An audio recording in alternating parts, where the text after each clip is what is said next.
Coach PJ here. Today I'm going to do a reaction video to this college student who built a side hustle, a $300 a month side hustle. For most college students, that's pretty important. Get a couple extra dollars in your pocket, do something on the side. You're already studying, you're doing work. Let's see what she does. Being a Black woman, hair is really important to us. It's like a way of expression, almost like fashion, like choosing what you want to wear. For us, it's like how we want to wear our hair. It's like really important in that way. My name is Carmela Tate.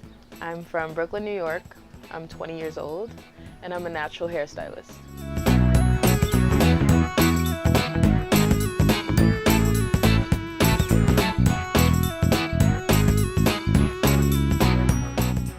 Ever since I was a little kid and my mom would take me to the hair salon to get my braids done, afterwards I would always feel like almost like a brand new person. Each style I feel like brought out a different side of me or a different creative outlet that I wanted to express through my hair.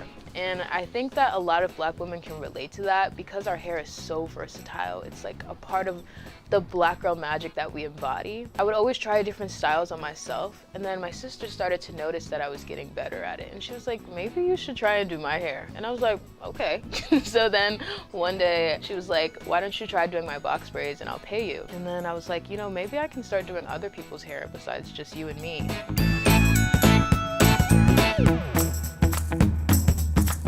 Interesting that her side hustle started with something she knew, something she loved, and she mentioned as a young child.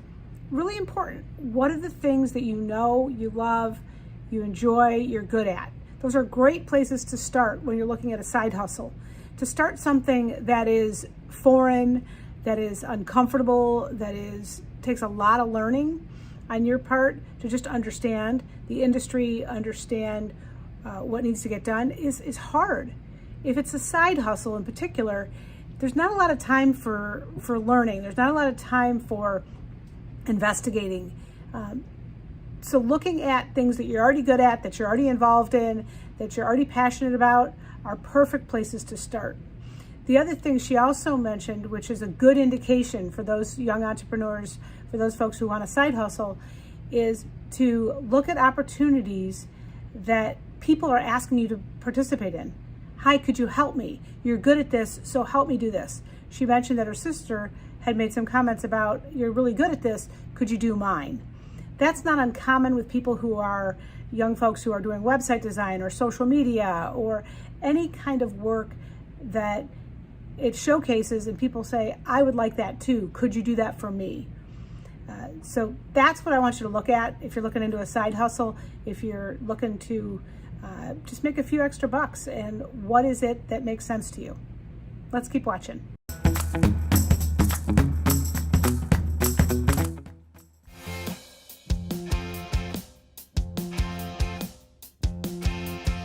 It can vary, being that it is like a side hustle, so there isn't a set schedule each month. But I would say I make about honestly $200 to $300 a month.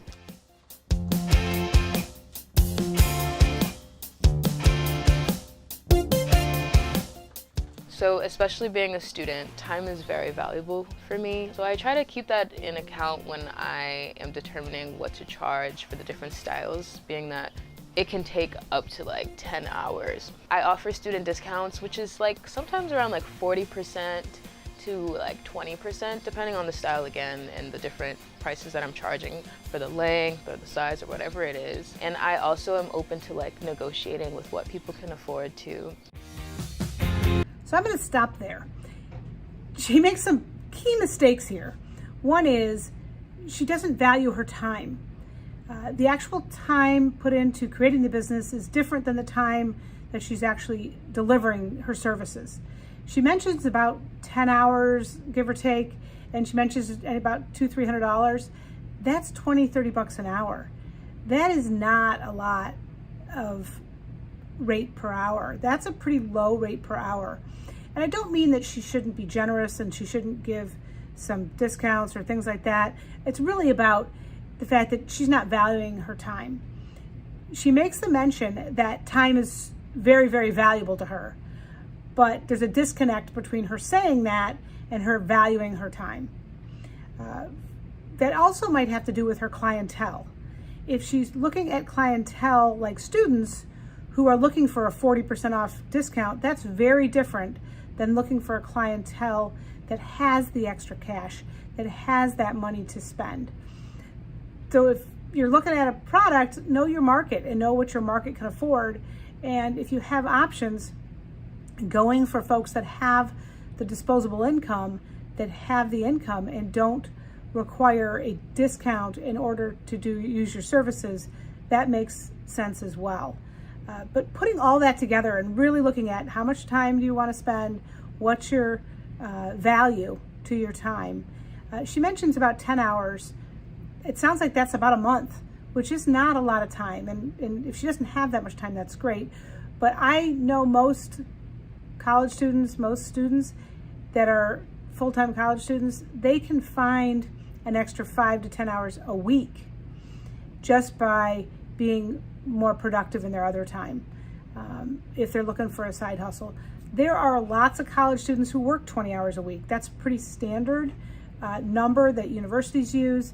So if this is your side hustle and you're a full-time student, finding 10, 20 hours a week shouldn't be that much of a push.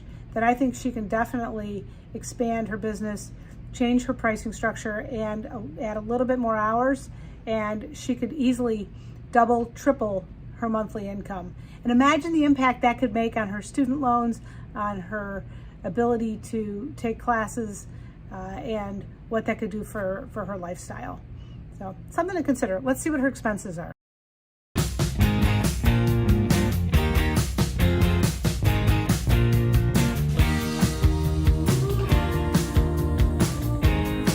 So for the hair supplies that I do provide for my clients, it includes edge control, gel, combs, brushes, things like that. It depends on the style. So for each client that I have, I use about 1 jar of edge control and 1 jar of gel. The edge control is $10 and the gel is $6, so that's about $16 each time. However, the combs and brushes, those are things that I can clean and disinfect each time in between different clients. So I just have to buy those one time. And I have like a good set that I use often.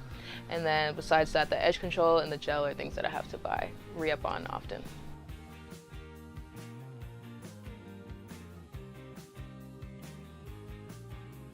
When I'm at school, I do hair more often on campus, like in my dorm room. But when I am in Virginia, there's also other clients that I would do that live off campus. And when it comes to traveling, since I don't have a car, I'll charge like a little bit of a travel fee, which is helpful for like paying for the Uber there. So she mentioned some interesting things there. She talks about her expenses. So a couple of things that she referred to was her the hair gel and the products that she uses. So when she's using those products, adding them onto the services versus baking them into the product is interesting. Also, selling them as add-ons, because when you sell a product to go with the service, there's no time element to it. So from the standpoint, it doesn't cost her any more time commitment to sell product. So having that be a part of it is definitely an interesting element. And what other products can she sell or resell that she can make a margin on in that element? She also mentioned the Uber. I'm glad to see that she's adding the transportation cost on top of things, which is helpful so that it's not eating into her margin. But notice, when is it eating into your margin and when are you adding it on? So if her pricing is plus products or she bakes it in, she needs to account for that so that she doesn't lose more margin in the process. Hair braiding, for me, it could technically be considered a side hustle, but in my opinion, I feel like I see hair braiding as like a spiritual practice. As a Black woman, I feel like it's such an important thing for our hair to be done in different ways, and I feel like it teaches us a lot about ourselves and each other. And I think doing other people's hair, doing my own hair, doing my family's hair, I feel like it's a way of like uniting us, uplifting us, and helping each other out within our community. And that's what excites me about doing hair. Once I learned how to do it and I got better and better at it, I learned that I can use it as a service and make it into a business while also having that exchange with my community. I like the way she talks about the emotional connection she has. You're a better salesperson if you talk about the emotional connection. And she seems to do a great job of it. She likes what she does. She's talking about how it makes people feel, how it connects to people. Really important that whatever you're selling, whatever you're doing as a side hustle, that it has an emotional connection to folks, and that you recognize that emotional connection, and that you recognize that people pay for that emotional connection. They're not just paying for the braids. They're not just paying for the product. They're paying for that emotional connection. And she's pretty straightforward. She knows how to give, she knows how to connect with people. She knows how to make that connection, which makes her products and services even more valuable. If you liked what you saw today, click the link below here and let's subscribe,